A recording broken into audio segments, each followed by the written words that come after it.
China says it believes all efforts conducive to the peaceful settlement of the Russia-Ukraine war should be supported. It has refuted allegations of exerting pressure on other nations to abstain from participating in the peace summit concerning the conflict in Ukraine. The Chinese Foreign Ministry was addressing questions about its absence at the summit and reiterated China will not attend as it does not meet its expectations. And this includes both Russia and Ukraine taking part. 不参会并不代表不支持和平，个别国家即使参会，也未必真心希望停火止战。关键还是要看实际行动。事实证明，在劝和促谈上，中方是最坚定、最积极的。中方从未袖手旁观，从未拱火浇油，从未从中渔利。 All this comes a day after Ukrainian President Volodymyr Zelenskyy said that China was attempting to undermine the Swiss peace conference that's set to take place later this month. That's by not attending the summit and dissuading others to do the same. He was speaking at a security forum in Singapore over the weekend. And for more, let's bring in CNA's Beijing correspondent Olivia Xiong. So, Olivia, we've heard China's response to those explosive remarks made by President Zelenskyy at the Shangri-La Dialogue. How should we interpret those comments, and what do you think are China-Ukraine relations at this point? Well, Telly, I think China is really coming out strongly because these were quite big accusations or allegations that had been made against it by President Zelenskyy over the weekend. One of them we heard was that China was dissuading other countries from participating in the peace summit. It says that this was not true. Another big question was whether President Zelenskyy would meet the Chinese delegation over the weekend when he attended the Shangri-La Dialogue. But we do know that that didn't happen, and President Zelenskyy also said that, seemed to imply that it had been trying to reach out to China unsuccessfully. But when I spoke to the Defense Ministry spokesperson at the Shangri-La Dialogue, he told me that actually President Zelenskyy's trip was a last-minute one, and they didn't know about it, and that they had learned about it through the media, and it wasn't on the original agenda. Also saying, today, the Foreign Ministry is saying that China has been in communication with Ukraine since the conflict began, and that cooperation has also continued, saying that its missions in Ukraine continue to be open.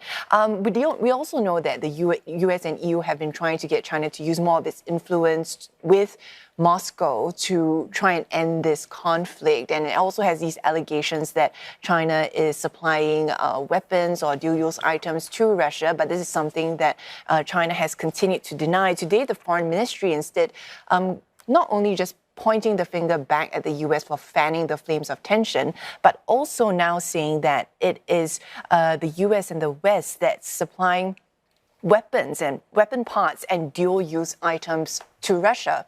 And so we'll have to see how the West responds to that. But we know that China is also looking at organizing its own peace conference with Brazil. There are no further details on that. But I guess the question then is, what role does China see itself playing in helping to mediate this ongoing Ukraine war? And I spoke with China's former ambassador to the U.S.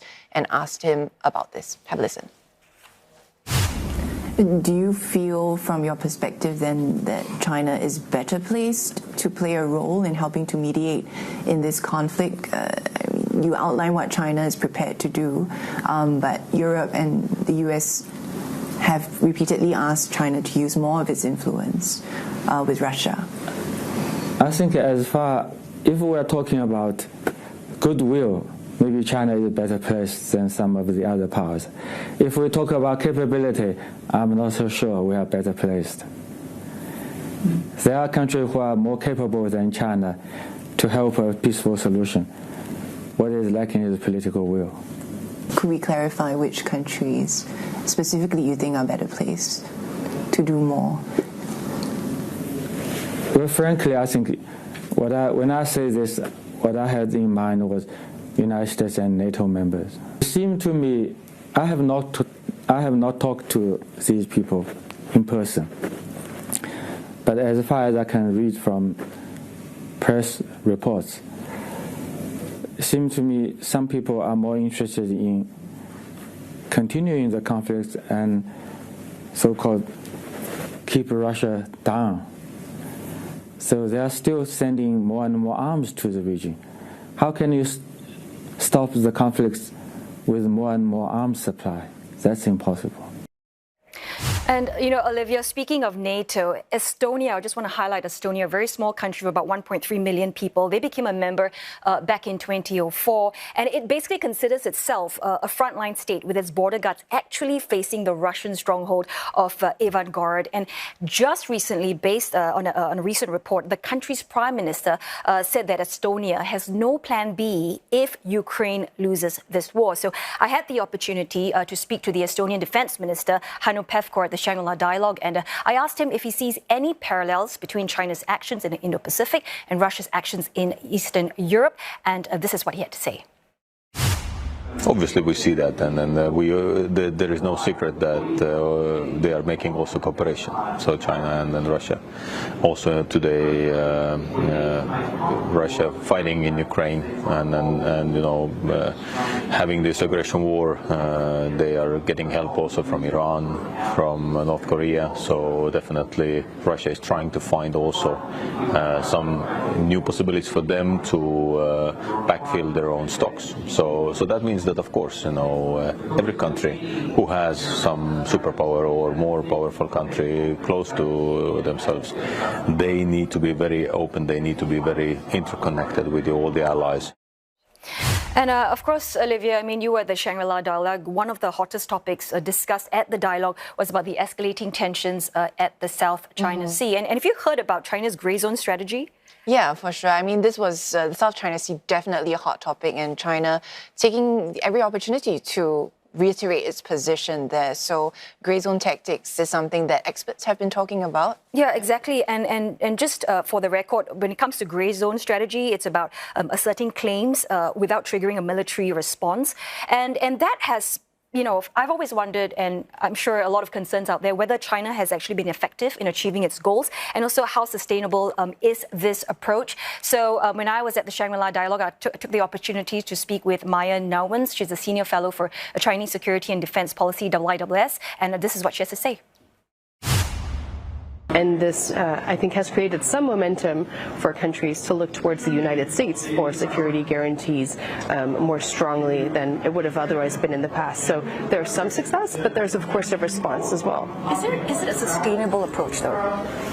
From the Chinese perspective, I think it is a sustainable approach. Again, they have the resources to do it. And I think they're constantly trying to figure out how far to push some of these tactics in order to see and test the responses of other countries at which they are aiming these activities.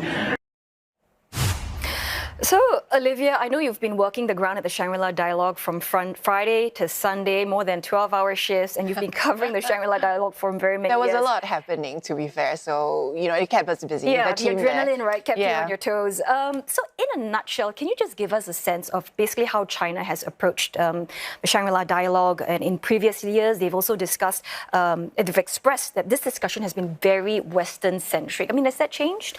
Well, I think there are a few differences that I've noticed, and of course I've been, following China's representation here. There's been a lot of attention, given that this was the first time that the Chinese Defense Minister Dong Jun was making an appearance at this high-level event. And you're right, the main gripe from the Chinese delegation has often been that that the discussion has been very critical of China. And we did continue to see very pointed questions being raised when the Chinese Defense Minister spoke. In fact, at one point, we saw the moderator interrupt him a few times as he went on for about 10 minutes, laying down China's position on Taiwan and its military drills, which it feels is justified.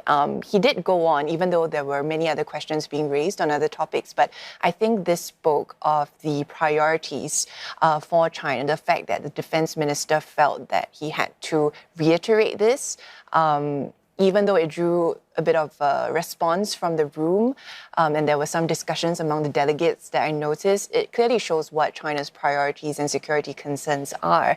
Another thing that I noticed was that this time China seemed to be very keen to get its narrative out. There were multiple press briefings called following the meeting between the China and US defense chiefs, also after Philippine President Ferdinand Marcos spoke and came out quite strongly against China's actions in the South China Sea, and also after the U.S. Defense Secretary Lloyd Austin talked about strengthening its relationships in the Indo-Pacific. And then we saw multiple press briefings being called so that China could get its narrative out. Even one press briefing, I remember, was called at 10:30 p.m. Some journalists had left and had to come back to the venue. Yeah, but I think another aspect of it is we focus very much on what's happening on stage in the big plenary sessions, but also remember that there are delegations there. And I spoke to some of the Chinese delegates to get a sense from them of how they felt the discussions went, on the more off the main stage area. Have a listen. 我跟德国的代表、跟澳大利亚的代表、跟美国的代表也都有一些交流。那么总的来讲呢，大家对于当前国际社会面临这种更加复杂困难的局面是有共识的，并且也都认为很多状态是不可持续的，就不能持续太久的，必须要推动解决。如果不解决，将来可能国际安全形势会进一步的下行，可能会给我们的和平与发展带来更多的威胁与挑战。当然了，大家对于如何推动解决这些问题，可能从不同的角度、不同的立场会有不同的观点。那么这就是为什么我们要聚集到类似像香格里拉对话会这样的平台。So, Telly, as you heard there, there are many other interactions that go on beyond just the headlines. But I think also what's clear is that China is very keen to make its position known. The question also, though, is how that's being received by other countries and what sort of implications this will have beyond the ballroom and beyond the Shangri-La Dialogue. And that's something we'll continue to track. We'll definitely be tracking closely. Well, thanks so very much for your hard work. Olivia Xiong there. She's our CNA Beijing correspondent.